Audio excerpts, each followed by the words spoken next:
Hello అండి, అందరికీ నమస్కారం. Welcome back to our channel. ఈరోజు స్టోరీ మనసున మనసై ఎపిసోడ్ 8. తెరిచి ఉన్న ఆ గది తలుపు గుండా రాజేశ్వరి గారు లోపలికి చూశారు. అవంతిక తన 2 చేతులతో మోకాళ్లను హగ్ చేసుకొని గోడకు ఆనుకొని ఒక మూల ముడుచుకుపోయి కూర్చొని ఉంది. ఆమె జుట్టంతా చల్లాచెదురై ముఖం మీద పడి ఉంది. డోర్ దగ్గర జరుగుతున్న అలికిడి విని ఆమె చాలా నీరసంగా శూన్యంగా తల ఎత్తి చూసింది. అవంతిక, ఏమైపోయింది తల్లి నీకు అని రాజేశ్వరి గారు ఒక్కసారిగా తలడిల్లిపోయారు. కాగితంలా తెల్లబడిపోయిన అవంతిక ముఖం చూడగానే ఆవిడ బ్లడ్ ప్రెషర్ ఒక్కసారిగా షూటప్ అయ్యింది. నువ్వు ఇలా ఎలా అయిపోయావు? ఇదంతా అనిరుద్ధ పనేనా? నిన్ను వేధిస్తున్నాడా వాడు? ఆ మాట అంటున్నప్పుడు రాజేశ్వరి గారి గొంతులో వణుకు స్పష్టంగా తెలిసింది. అవంతిక చాలా బరువు తగ్గిపోయింది. ఆమె ముఖంలో అస్సలు రక్తం చుక్కలేదు. ఎండిపోయిన పెదవులు లైట్ గా పగిలి ఉన్నాయి. ఛాతీ అసహజంగా కదులుతోంది. ఆమె ఏదో మాట్లాడాలనుకుంది కానీ నోటి వెంబడి మాట రాలేదు. సుమతి గబగబా ఒక గ్లాసు గోరువెచ్చని పాలు తీసుకువచ్చి అవంతికకు అందించింది. ముందు ఈ పాలు తాగండమ్మా, ఏం భయపడకండి. ఇప్పుడు పెద్దమ్మగారు వచ్చారు కదా, మీరు హ్యాపీగా అన్నం తినొచ్చు అంది. రాజేశ్వరి గారు కనుబొమ్మలు కోపంతో ముడిపడ్డాయి.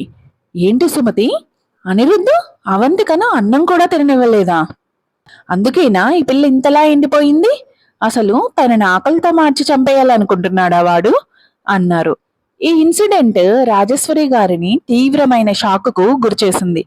ఆవిడ కోపంతో ఊగిపోతూ నేరుగా కింద హాల్లోకి వచ్చి అనిరుద్ ముందు నిలబడ్డారు. అనిరుద్, అవంతికను నేనే స్వయంగా చూసి నీకు భార్యగా ఈ ఇంట్లోకి తెచ్చాను. అలాంటి పిల్లకు నువ్వు ఇంతలా నరకం చూపిస్తుంటే నేను చూస్తూ ఊరుకుంటాననుకున్నావా? తప్పు చేసినప్పుడు శిక్ష అనుభవించాల్సిందే అమ్మా. నీ ముఖం చూసి కాకపోతే ఈ పాటికి ఆమెను ఈ ఇంట్లో ఒక్క క్షణమైనా ఉంచేవాడిని అనుకున్నావా అన్నాడు అనిరుద్ధు చాలా కఠినంగా, నిర్లక్ష్యంగా. అతని ఉద్దేశంలో ఆమె చేసిన తప్పుకు కేవలం 2 రోజులు అన్నం పెట్టకుండా ఉంచడం చాలా చిన్న శిక్ష. అదే వేరే వాళ్ళైతే ఈ పాటికి చేతులు విరగ్గొట్టేవాడు.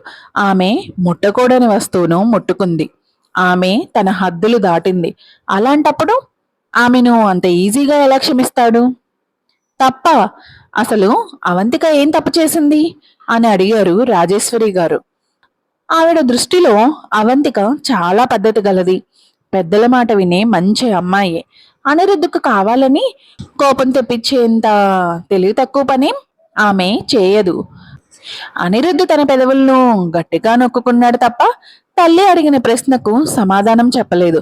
నాకు తెలుసు నువ్వెందుకు పెళ్లి చేసుకోవడానికి, పిల్లల్ని కనడానికి ఇష్టపడట్లేదో నాకు బాగా తెలుసు అంది రాజేశ్వరి గారు. అనిరుద్ధ్, నీ మనసులో ఏముందో నాకు తెలుసు కాబట్టే నేను నిన్నిలా ఒంటరిగా వదిలేయలేను. అవంతిక చాలా మంచి పిల్ల. నీకు ఆమె మీద ప్రేమ లేకపోయినా పర్లేదు.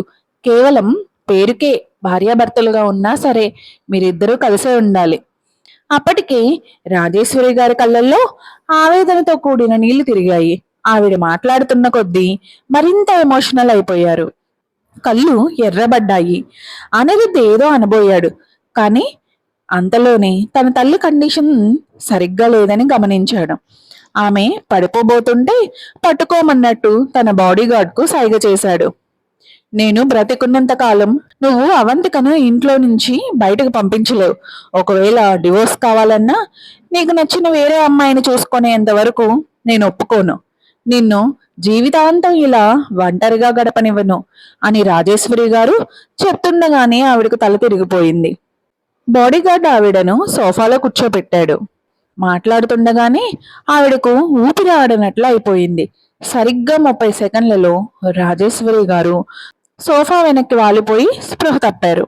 ఆ రోజు ఉదయమే హాస్పిటల్ నుండి డిశ్చార్జ్ అయిన రాజేశ్వరి గారు మళ్ళీ అదే హాస్పిటల్కు అర్జెంటుగా వెళ్లాల్సి వచ్చింది. తన తల్లి ఇంత పంతానికి పోతుందని అనిరుద్ధు అస్సలు ఊహించలేదు.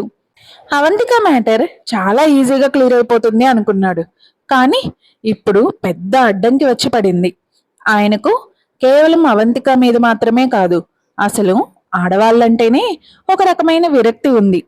కాబట్టి డివోర్స్ కోసం తను వేరే అమ్మాయిని పెళ్లి చేసుకొని ప్రసక్తే లేదు. గెస్ట్ రూమ్ లో ఉన్న అవంతిక ఆ గ్లాస్ పాలు తాగాక కొంచెం కోలుకుంది. బయట హాల్లో జరిగిన గొడవంతా ఆమెకు స్పష్టంగా వినిపించింది. అనిరుద్ధ్ పెద్దగా మాట్లాడకపోయినా తన ప్రవర్తనతో తల్లికి అంతలా కోపం తెప్పించి స్పృహ తప్పేలా చేశాడు. సుమతి అవంతిక కోసం ఒక బౌల్లో ఓట్స్ ఉప్మా తీసుకువచ్చింది. ఆ తర్వాత దువ్వెన తీసుకొని అవంతిక చెదిరిపోయిన జుట్టును నెమ్మదిగా దువ్వడం స్టార్ట్ చేసింది. విన్నారు కదా అమ్మగారు, పెద్దమ్మగారు ఉన్నంతకాలం అనిరుద్ధ్ గారు మిమ్మల్ని ఈ ఇంట్లో నుంచి బయటకు పంపించలేరు అని ఓదార్చింది సుమతి. కానీ 2 రోజుల ఆకలితో అలమటించిన అవంతిక చాలా నీరసంగా ఉన్నప్పటికీ ఆమె మనసులో ఒకే ఒక్క విషయం బలంగా ఉంది. నాకు డివోర్స్ కావాలి అంది బొంగురుపోయిన గొంతుతో. కానీ ఆ మాటల్లో స్పష్టత ఉంది. ఆయనకు ఇష్టం ఉన్నా లేకపోయినా నేను ఖచ్చితంగా ఆయన నుండి విడాకులు తీసుకుంటాను. ఈ నరక కూపంలో ఆమె ఒక్క క్షణం కూడా ఉండాలని అనుకోవట్లేదు. ఆ రాక్షసుడు అనిరుద్ధ ముఖాన్ని జీవితంలో మళ్ళీ చూడకూడదు అని డిసైడ్ అయ్యింది. మీరేం బాధపడకండి అమ్మగారు అంది సుమతి కాస్త ఇబ్బందిగా. ముందు ఈ ఓట్స్ తినండి, బయట ఏం జరుగుతుందో నేను చూసి వస్తాను. సుమతి రూమ్ డోర్ దగ్గరకు వెళ్ళేసరికి బాడీ గార్డు అనిరుద్ధ్ వీల్ చైర్ను అటువైపే తీసుకొస్తున్నాడు.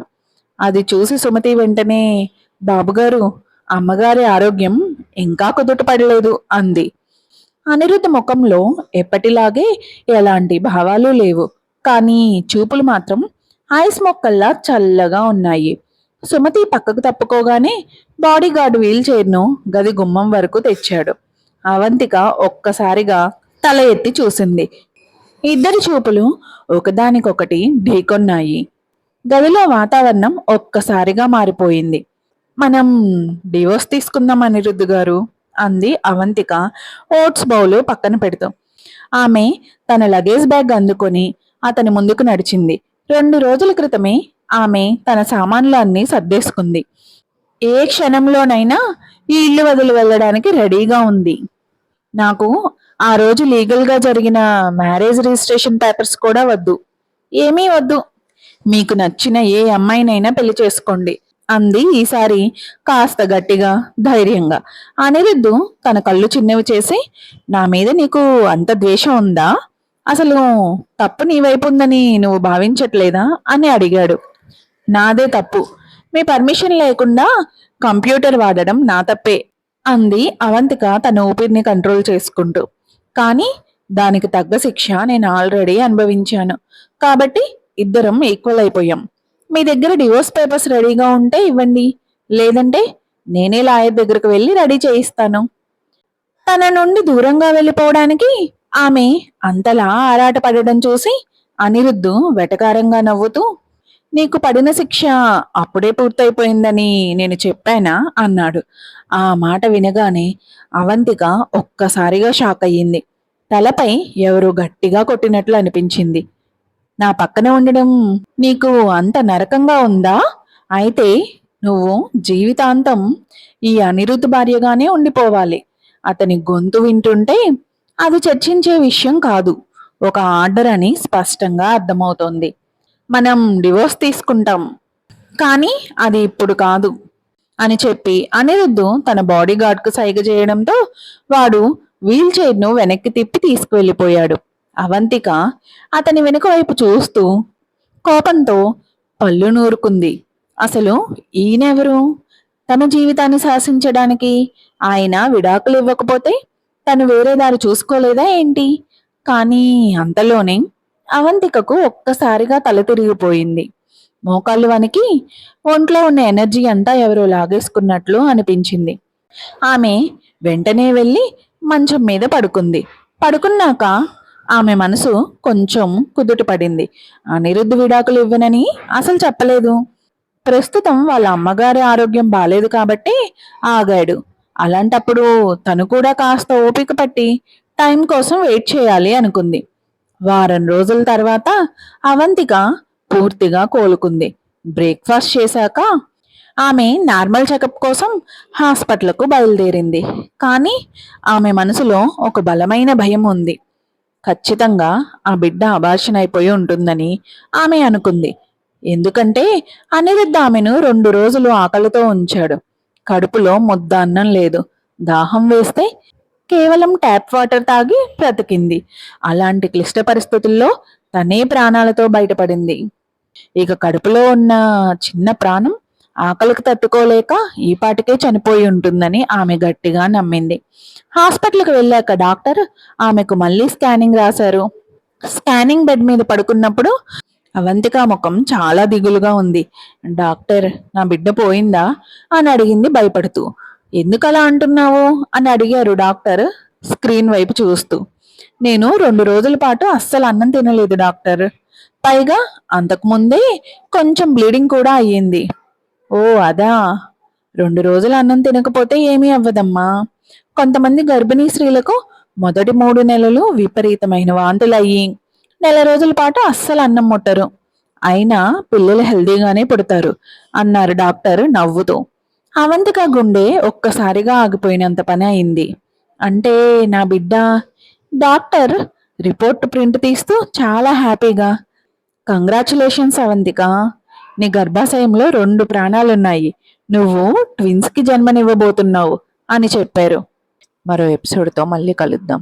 మీకు ఈ స్టోరీ నచ్చినట్టయితే ప్లీజ్ సబ్స్క్రైబ్ చేసుకోండి, లైక్ చేసి షేర్ చేయండి. Thank you.